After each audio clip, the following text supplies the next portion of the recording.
वहीं अमेठी और रायबरेली के बाद अब बात होगी बदायूं की। बदायूं से शिवपाल यादव के बेटे आदित्य यादव समाजवादी पार्टी के कैंडिडेट हैं।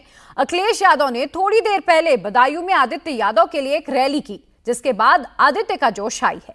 आदित्य यादव का यह दावा है कि 400 पार की बात करने वाली बीजेपी इस चुनाव में 160 से भी आगे नहीं बढ़ पाएगी।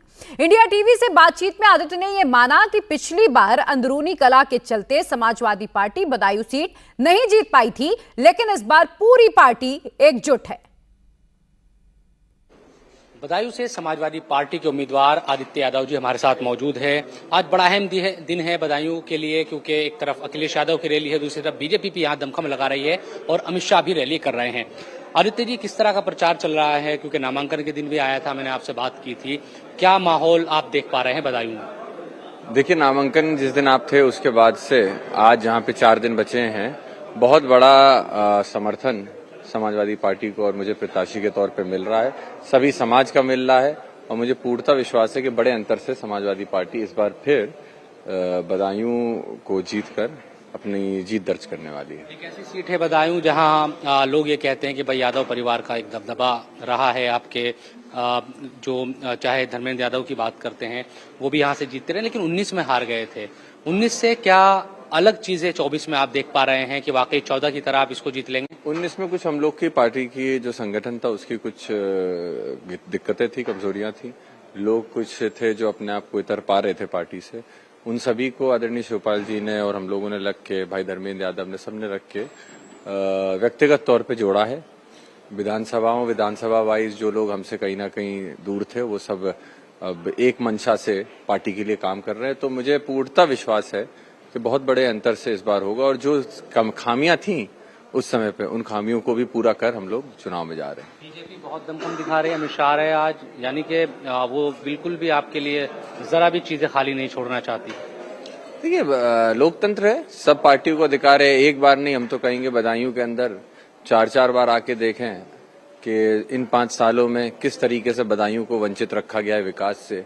तो मैं बेहतर होगा यहाँ की जनता के लिए एक बार आके वास्तविकता देखें कि जनता कितना रोष है जनता के अंदर, कि 5 साल आप डबल इंजन की सरकार इस बदायूं के लिए किया, लेकिन डबल इंजन जैसा कोई भी काम आज यहाँ नहीं हुआ है। तो एक रोष है और मैंने जैसा कहा, इन चीजों से फर्क नहीं पड़ेगा। नेता हैं, बड़े नेता हैं अपनी पार्टी के, आए निश्चित आए, प्रचार करें, लेकिन उससे जनता के ऊपर ज्यादा असर नहीं पड़ेगा। क्या मुद्दे आप गिना रहे हैं लोगों को, किस तरह के इश्यूज आप उठा रहे हैं जनता के बीच? मुद्दे देखिए वही हैं, बढ़ती महंगाई है, बढ़ती बेरोजगारी है, वस्तुओं के बढ़ते दाम हैं, साथ ही में किसानों को, उनका गन्ना किसान को भुगतान न मिलना, मेहनता की खेती के रेट्स ठीक ना होना, साथ में बेरोजगारी बढ़ना, जो यहाँ पे नौजवान जो दिल्ली काम कर रहे हैं या बाहर काम कर रहे हैं उनकी जो स्थिति आज बनी हुई है।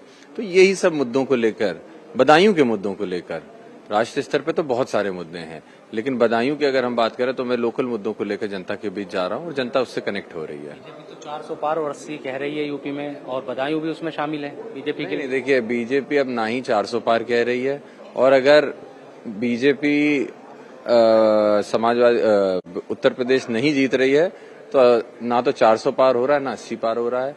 ये भी आने वाले दिनों में जुमलों की श्रेणी में गिना जाने वाला है।